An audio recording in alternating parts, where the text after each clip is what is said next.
this. Okay, there we go. But the reason why she built a business so quickly was because she was dedicated and focused, and she really omitted the fluff. You know, she focused on the important things that grow a business, not the fluffy things that are easy.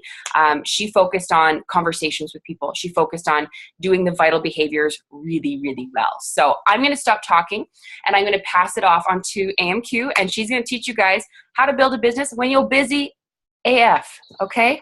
Thanks. Hi, girls. So I thought I'd be festive because why not? So I'm AMQ. Thanks, Kirsten, for your little intro. So I agree. I think I'm probably one of the busiest people I know.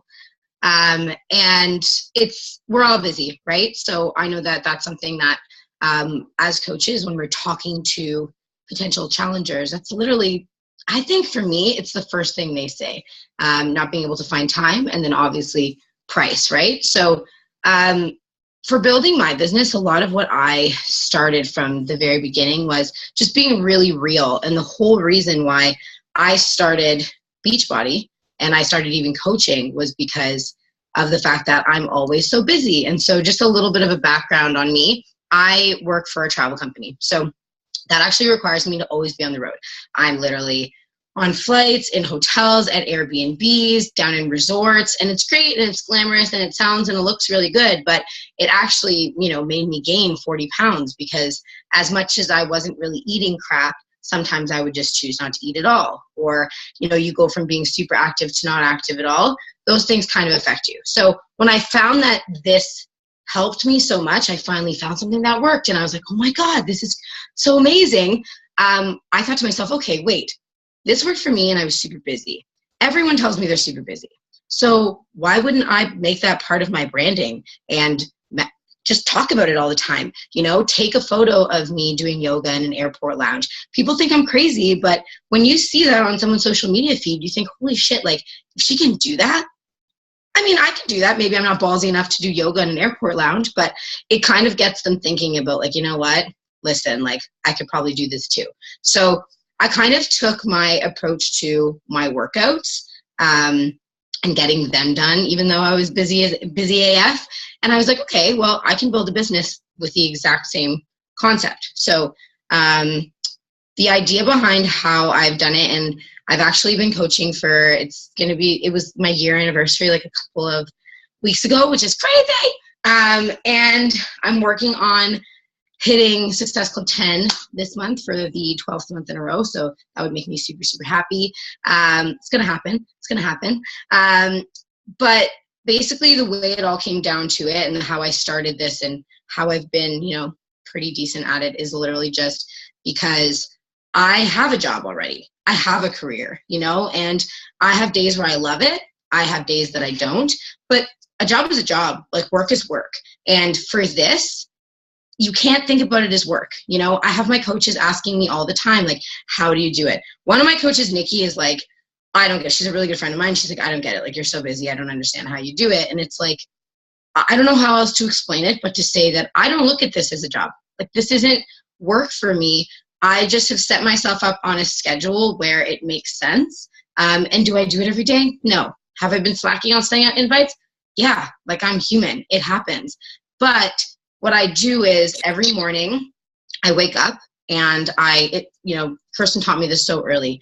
I have a power hour and it's so much easier said than done. But if you schedule that into your day and you just send out your invites and do your follow-ups, whatever's in your inbox, make a few posts, like even like come up with the text for a few posts so that you can do it later when you are busy. Doing all these things and planning ahead are super, super useful. It's something that Kirsten taught me so early on. Like, there's just some days that you just can't do it. So planning ahead for these types of things is super important. The other thing is too, because I work in different time zones and I'm always on the move, I'm basically always working. So I don't have a 9-to-5 job, I don't clock in and out. So Kirsten also taught me pretty early on, you need office hours. For your job as a coach, you need office hours. And for me, it's a weird concept because I haven't had office hours in my real life for 8 years since I've been doing this job. So that actually felt really nice for me, building that structure and saying, okay, so from 9 a.m. to 10 a.m., I'm going to message people in the morning. And it's going to be really tough. My first couple months coaching, Kirsten will know this, I literally answered everybody when they messaged me, no matter what freaking time it was. And it became really overwhelming, but I was just so excited to help people. I was so excited that people were supporting me and people thought that this was going to be a great thing. So I was like, oh my God, I'm going to answer all the messages all the time. Great. So Success Club points were incredible. But the thing is I started to burn out. I was like, oh my God, this is too much. So I realized, okay, wait, so you've got your office hours in the morning. And for me, unfortunately, I'm working on this, but I'm a pretty nocturnal person. So I said, okay, I'll do 9 to 10 in the morning, 9 to 10 at night. It worked out really well because anyone who I messaged in the morning and had gotten back to me throughout the day, I just followed up with them, and sometimes we know how those conversations go. Sometimes these conversations take forever. Sometimes they're really quick. So the great thing for me was just in a busy day where I could be on like 3 different flights at one time, I knew that I had that structure. And so for me, not everybody works like me, but for me, that was super important. Just knowing that, oh my gosh, I have this to look forward to. And I really love coaching. I really love it. I mean, most of us, I'm sure, we're doing it because we really love it and because it's made a difference in our lives. But I can't even explain, my life is just so much better knowing that I get to message people and help them and do all that stuff. So not saying that my job isn't somewhat fulfilling, but it's definitely not as fulfilling as coaching. So it's really nice to have that and to just fall back on it because I think that a lot of my coaches, unfortunately, I've had a lot of conversations with Kirsten about this. There's people that just get it.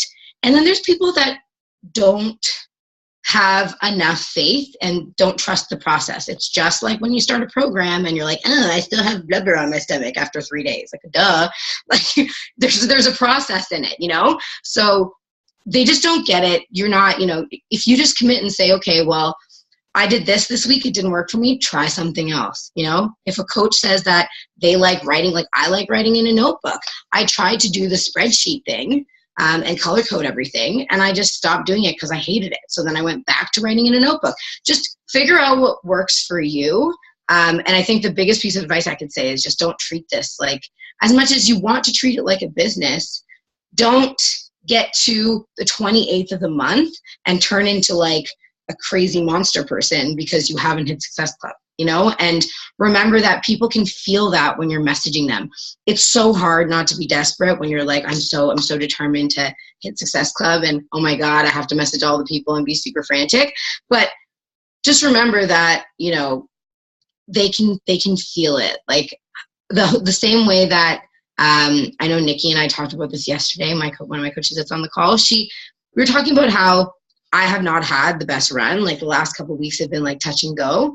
And talking about that is what's helped me, right? So if you're busy and you're like, oh my God, I have to get on all these flights and I have to be doing this, this, and this.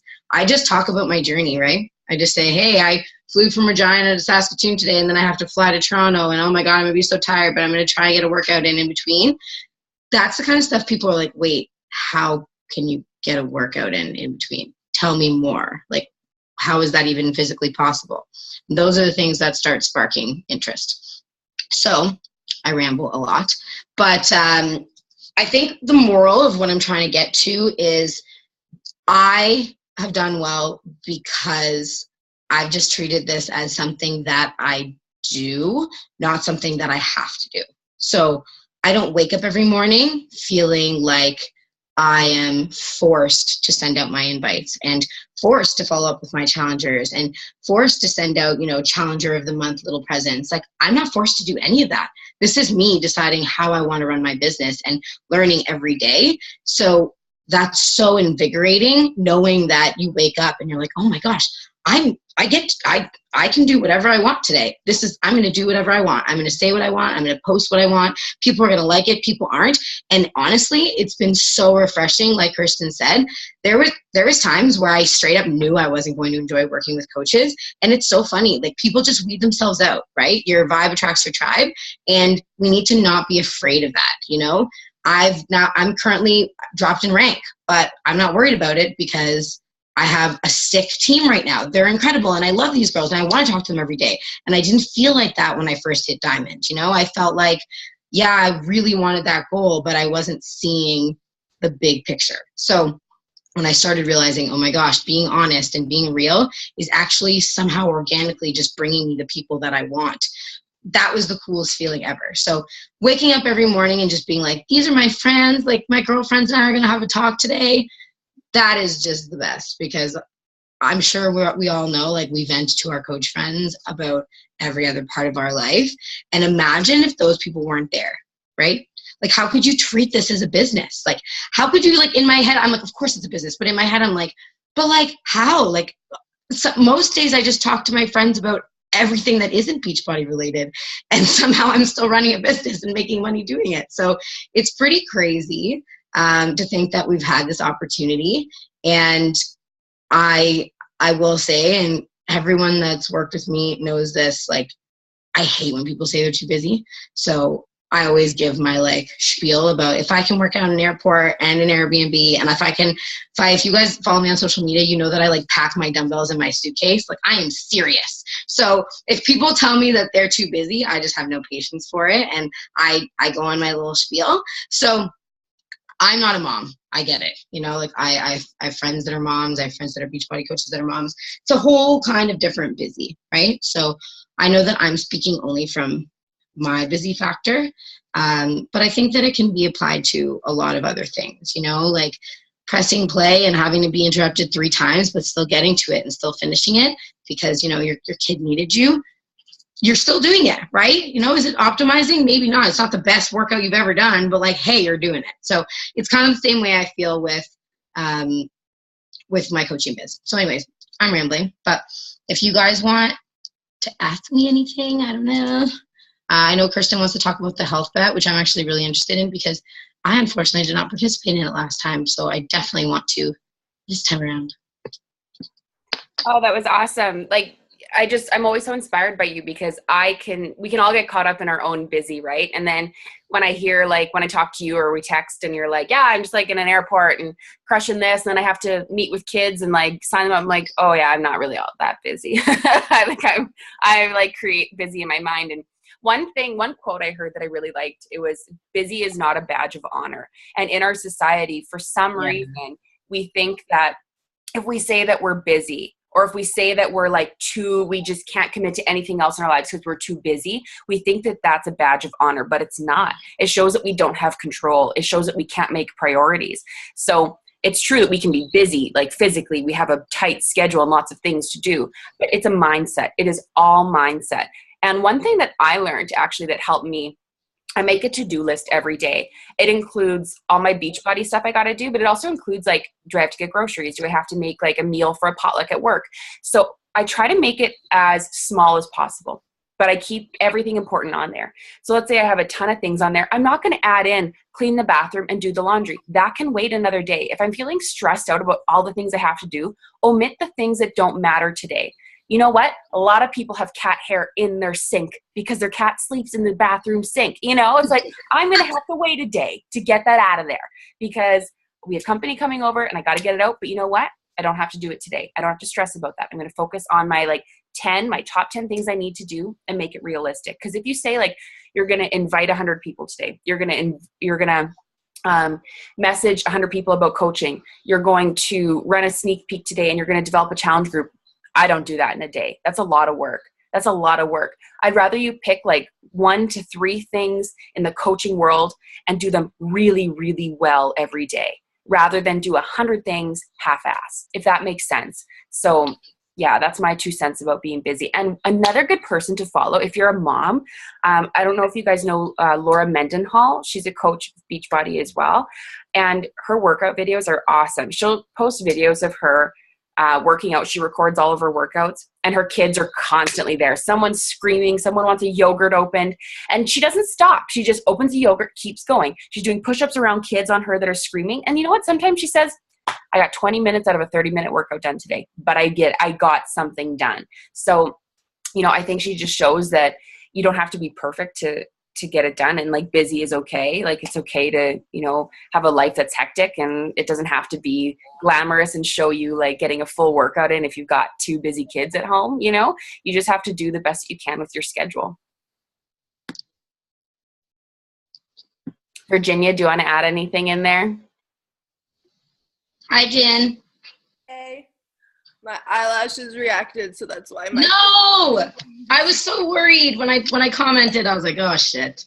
Oh, they were good yesterday, but then I woke up this morning and I was like, oh well. Yeah, it's the worst. But yeah, so you're probably gonna go through like different stages too if you've been a coach for a while. Like I was in school and people always tell me, oh, I'm in school, like I need to be studying, I'm so busy. And I'm like, yes, you are, but how often do you go on Facebook and scroll on Facebook? Like I know I was constantly doing that, not constantly, but at least 30 minutes to an hour. Like if I wanted to just, stop studying or in class, I'm bored. I'm like, oh, I can't listen to this teacher anymore. I'm probably going to pull up Instagram. I'm probably going to pull up Facebook and just scroll and look at it. Why not put up a post about like a workout or like your breakfast? Like it's so easy to squeeze that in, and people make excuses that I'm busy, I have school, I'm studying. I'm like, yes, but there's definitely pockets in your day where you're like, you can't study all day and you can't listen to a teacher all day. Like it's just not, I know me, I'm like kind of ADD. I need to like switch it up and do something else. So it was really nice to like study for a long time. And then coaching was like my break because I liked doing it. It was like something different.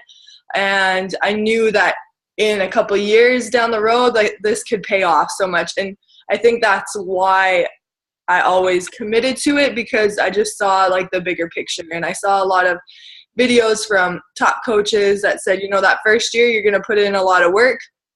You're going to make, 50, 100 bucks, and you should be excited about that, but be excited about year 3, year 4, year 5 later on down the road when all of that hard work for the first couple years really, really pays off. So I love the topic about busy. Right now I'm not so busy, so I don't really have any excuses because I'm pretty much a full-time coach. But actually, to be honest, I kind of like coaching better when I was super busy, because when I did have 30 minutes, I was super focused and I was like, okay, I need to just send out these invites because I have to go to class in 30 minutes. So let me just knock this out really fast. And now I'm like, ooh, I have all day. So sometimes I end up sending out invites at like 2 a.m. because I'm like, oh, dang, where did the day go? Like, so being busy isn't a bad thing. Sometimes it makes you more focused because when you have that pocket of time.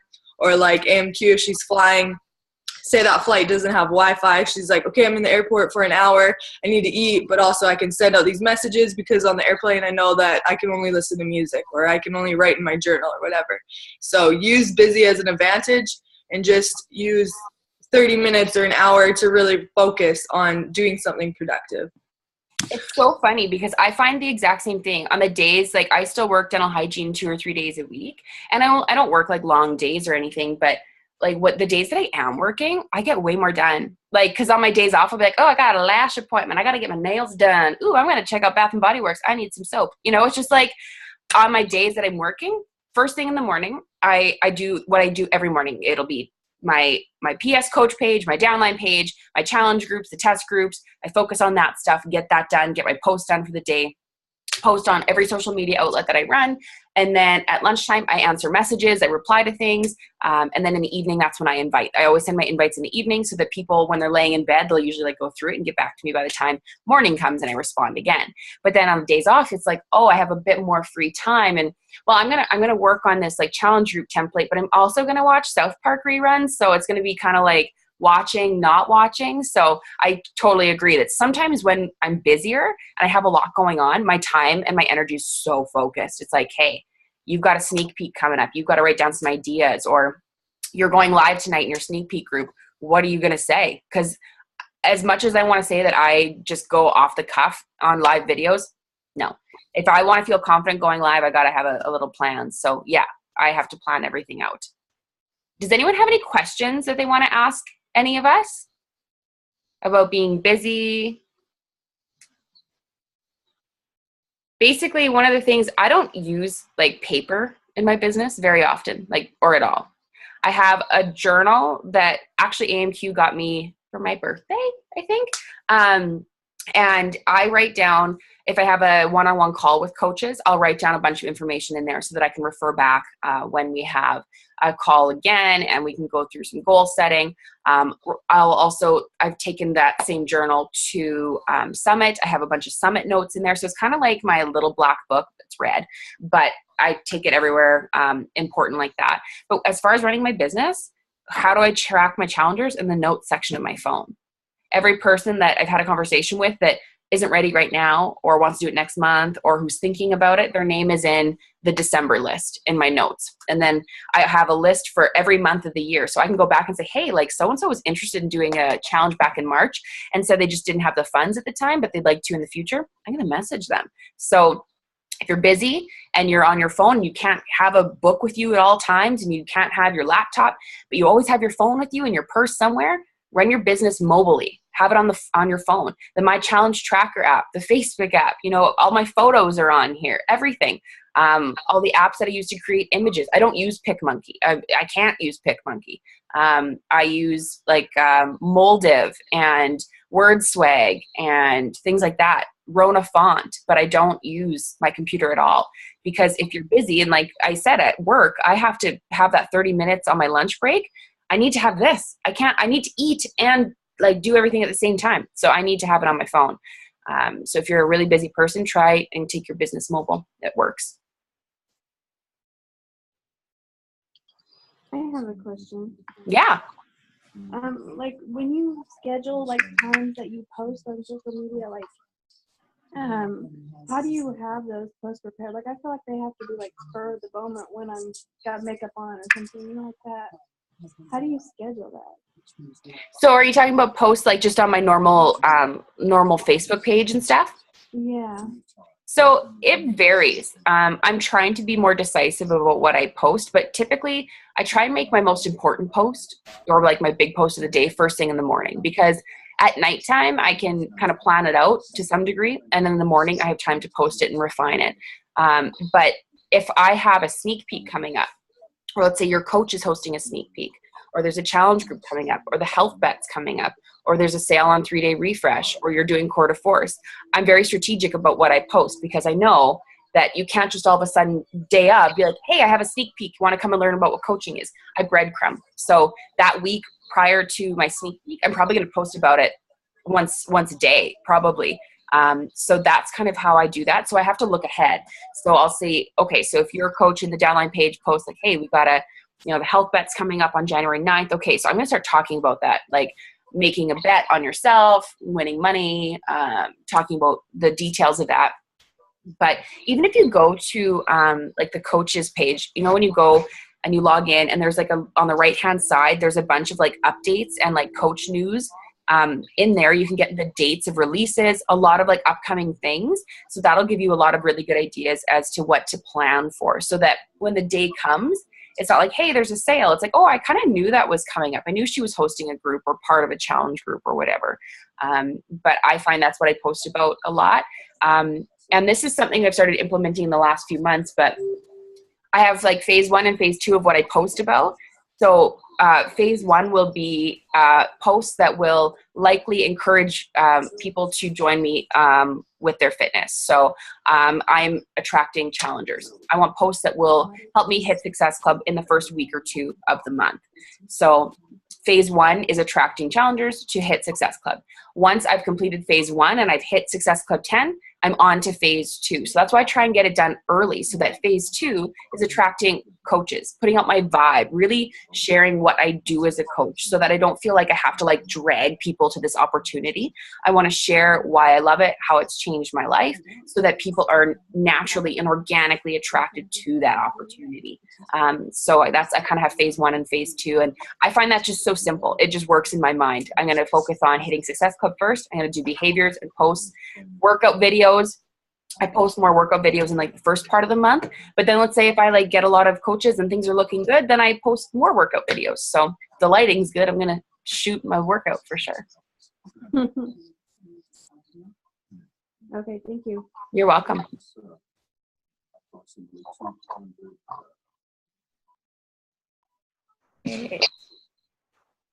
Anyone else? So with the health bet, you guys, does everyone understand what the health bet is? Yeah? Okay, perfect. And if you're wanting to host your own challenge group on the Challenge Tracker app, you can. Any coach can do that. You don't have to be a part of a bigger one. And I love the feature now that Carl actually, you can select to have Carl putting posts in your challenge group. So it's not just you posting, it'll be Carl. And his stuff is so funny and it's so good and inspiring. So I love that feature that it's not just us. Oh, just one second. What? There we go. Okay. So We'll have to wait until. Is it me or her? there we go. Okay. So basically, yeah, just I forget what I was saying. Anyway, yeah, my Talent Tracker app. Anyone can do it. So take that leadership and run one yourself. There's no like minimum. And I think each challenge group, I believe, is 30 maximum coaches per my Challenge Tracker app group. So that's just something to think about. But I think it's a really cool option. It's just easier. And you know, there's a lot of people that you'll hear on Facebook or on like that I talk to on Instagram that are interested in joining a challenge group. I'll say, hey, add me on Facebook. They're like, I don't have Facebook. And I'm like, oh, okay, well, my Challenge Tracker app. There we go. Problem solved. So there's always an option. And I know last time we did it, Virginia, it was good. Like I felt like everyone was so engaged. It was really easy. I just looked at how streamlined it was because you don't have a timeline to compete with. You're not like looking at other things. It's just like my Challenge Tracker app. That's all you're focused on. You're not wasting a bunch of time on Facebook. So I like that.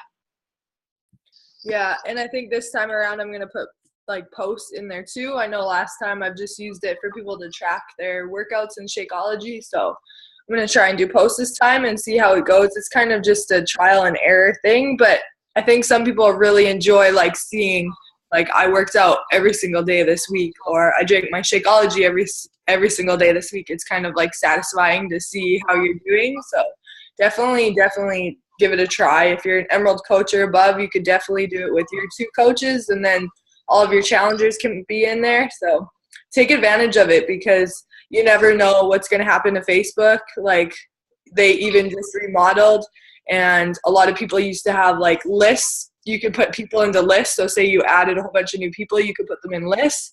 And now the lists are gone because they updated Facebook and they just decided to delete all of those lists. So you just never know with Facebook what's going to happen. So it's really good to dive into this app because it's through Beachbody. It will be there forever.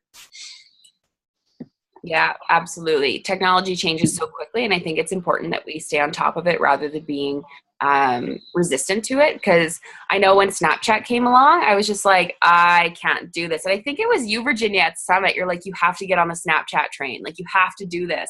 And it's not even really like, it's not like I'm going to sell a challenge pack via Snapchat, but I'm going to share who I am, what I'm doing. I'm going to put my vibe out there. What better way than like immediate video, right? Like people want to see that. And even now with Instagram videos, I love that rainbowy filter so much. Like I like it more than Snapchat. So it's just like, and if you look and you see how many people viewed your video on Instagram, way more people than on Snapchat. Because on Snapchat, people have to like type in your name and to find you and to add you as a friend, to follow you. Whereas on Instagram, if you have like random followers and your profile's open, like I just posted 10 minutes ago, about just like a picture of us on a team call. And like, it says like 25 people just viewed it. Just like in 10 minutes, just like 25 people that I don't know viewed that were on a team call. So I think that's good. Like that shows like, obviously people are watching. So I think the Instagram video and Instagram is like my big focus for 2017 for sure. All right, guys. Any other questions? This is our last team call before, am I right, Virginia? Is this our last team call before the new year? Oh my God. Okay. Well, AMQ, I just want to say thank you so much for sharing your little busy world. Yeah, absolutely. I know you had a fun night. You were a hostess with the mostest last nights, and you got it nice and early to to share with us. So we appreciate that. Yeah, the next Sunday is the 1st. And I know people will probably go out the night before, but we could totally hop on. Probably a good majority of people might be hungover, but hey, Might as well It'll have be, instead of coaching and coffee, it'll be coaching and Gatorade. Yeah. Or But- hydrate, I guess, hey. Hydrate. Yeah. we could do that though because it'll be January 1st, so that might be a good day for us to do vision boards. So everyone can kind of, we don't need like a speaker necessarily, but maybe we could all get on and just start writing down our goals for 2017. Yeah, I that's think that's smart. an awesome idea. I probably won't be able to join that day. We're going to be in Winnipeg, and I have a massage at 9 in the morning, so we'll see. But I do love the idea of creating vision boards. I think that's so important, and I'd love to have one just like up, even just on my fridge, just like one the size of like computer paper. That'd be perfect. Yeah, maybe we could just make that our assignment for on January 1st for everyone to post it or something in our team pages. Or even if we made a group like 2017 dream board, and then we could all like just keep pushing, and Team Full Heart and all the families below get together and we just share like what we've done for dream boards, and we can really cheer each other on. I think that's a good idea. Yeah, that is a good idea. And then we could even go live in the group. Everyone who wants to share their goals in that group, we can kind of share what we're looking at for a vision board and what our scary goals are that we aren't sure we can achieve, but we really want to, and all that. So I think that works. Let's do that. Yeah, let's do that because I know the holidays are tough too. Okay, so January 1st, we're all going to be in that group, and we're all going to go live and share our big, scary dream board goals. And yeah, okay, let's do that. Yeah, I like it. Perfect.